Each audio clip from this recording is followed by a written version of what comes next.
Bursa Efek Indonesia mencatat sebanyak 28 perusahaan masuk daftar tunggu atau pipeline penawaran umum perdana saham atau initial public offering per 10 November 2023 dan dari jumlah tersebut pemirsa 11 calon emiten disebut memiliki aset bernilai jumbo. PT Bursa Efek Indonesia mencatat masih terdapat 28 perusahaan dalam antrean pencatatan saham perdana atau initial public offering di tengah jumlah perusahaan tercatat di BI yang telah mencapai 901 emiten.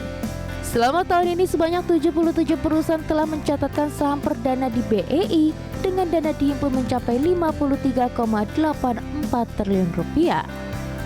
Dari 28 calon emiten yang akan melantai di BEI, sebanyak 11 perusahaan memiliki aset skala besar atau di atas 250 miliar rupiah.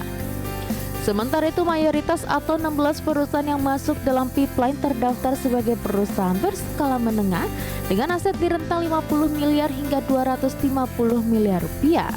Adapun satu perusahaan merupakan perusahaan aset skala kecil yakni dengan aset di bawah 50 miliar rupiah. Secara sektoral, sebanyak 3 calon emiten bergerak di sektor basic materials, lalu sebanyak 6 perusahaan sektor consumer cyclical, 4 perusahaan dari sektor consumer non-cyclical, kemudian 2 perusahaan dari sektor energi, dan 1 perusahaan dari sektor kesehatan.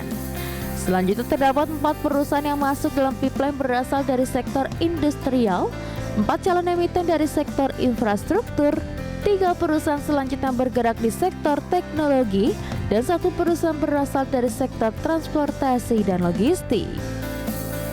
Selain daftar saham calon IPO, BEI juga merilis pipeline obligasi.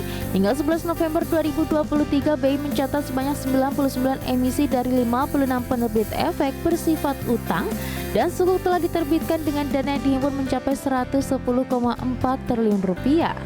BEI juga mencatat terdapat 16 emisi dari 12 penerbit EBAS yang berada dalam pipeline bursa.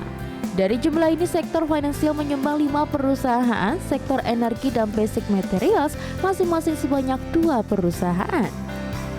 Berbagai sumber IDX Channel.